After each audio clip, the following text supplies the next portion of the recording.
Good afternoon. My name is Sergeant Rick Fulginiti, spelled Fulginiti, and I'm happy to announce the case closure of a 1982 homicide of Stephanie Sue Watson.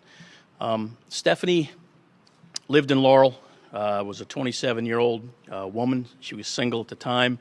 She left her home to go to work that evening. She was going to run a few errands and then go to work. She worked at Laurel Beltsville Hospital, it was called at that time. Stephanie never made it to work. Her co-workers called her house and there was no answer. The next day she was to have traveled to Pennsylvania to meet her cousin, and they were going to spend the weekend together before she permanently moved to Dallas, Texas. She never showed up to see her cousin. Her cousin became concerned, and she was then classified as a missing persons with the Laurel Police Department. Laurel Police Department handled the case for several months. Several days later, they located her vehicle. The vehicle was soaked with blood.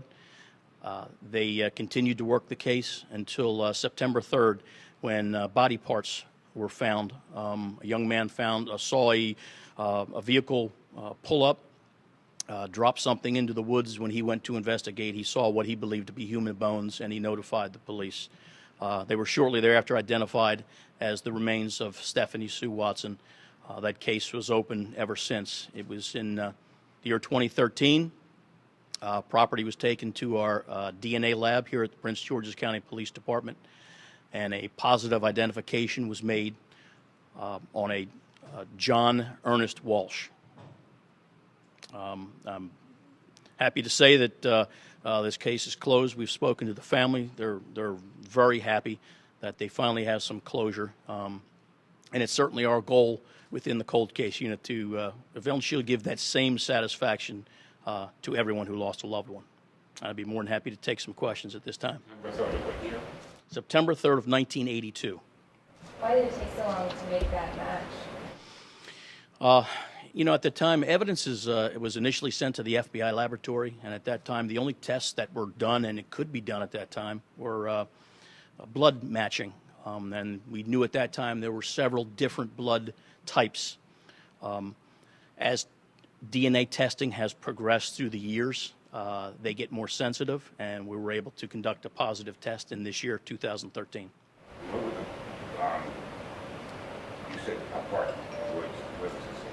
It was located off of Conti Road. It was actually Larchdale Avenue, and it was at the dead end of Larchdale. The vehicle pulled up. It was outside of the parking lot of a swimming pool on Larchdale. A gentleman got out of the car and walked to the wood line and dumped something. It struck this young man's attention because he was wearing a yellow dish-type glove on his hand, and he thought that was unusual, and he watched this gentleman throw something into the wood line. When he went to investigate, that's when he found the body remains. Where's Walsh now, and what's he being charged with? Walsh is currently incarcerated on the Eastern Shore on an unrelated charge. And what is he being charged with in this case? Right now he's being charged with first-degree murder. Is that the only charge? What happens is it will be reviewed by our state's attorney's office, and they'll make a determination if more charges are attached. Tell me the dates again. She disappeared July. I believe it was July 22nd, which was a Thursday. She was due to go to work, and she wasn't seen again. Her last sighting was when she went to a bank in Laurel. People from her work saw her there, and then she wasn't seen again. And then on September the 3rd, the remains were found. And the car was found the same day? No, the car was found 3 or 4 days later after she was reported missing, about 2 miles from her home, also in Laurel. And what's the relationship between these two? We have found no reason to believe they knew each other before this incident. And have you been able to now determine how they came to be together, or what the motive was? No, still don't know at this time. Still don't know. Correct. And from your investigation, you believe that these two did not know each other before the murder? We found nothing to connect the two before that incident. And did this guy live in the area at the time? Or, He was living just outside of Savage, Maryland at the time, which is not far from Laurel. And has he been connected to any other crimes in the county with this DNA? He is currently incarcerated at ECI for a crime that he committed in 1969 in Prince George's County. Okay, say that again. He is incarcerated right now on a crime that he committed in 1969 in Prince George's County, Maryland. He was found guilty of a rape and kidnapping charge in 1969. And when was he convicted of that? In 1970. Go on, next question. I know what's coming. So, okay, but he's incarcerated on the Eastern Shore. Correct. Now, For the- currently. For the rape and murder? Yes. Okay. And so if he was convicted in 1970, how did he commit the murder in 82? When he was originally convicted, he went to Patuxent Institution in Jessup. At that time, Patuxent Institution did not fall under the category of Department of Corrections. After 8 years incarceration on a 72-year sentence, he was given work release. 2 years after that, in 1980, he was paroled by Patuxent Institution. He violated that parole in 1980, I believe, the beginning of 1989, for a dirty urinalysis test, and his parole was revoked, and he's been in jail ever since. That's an astounding story. Any more questions? A whole bunch. That changes everything.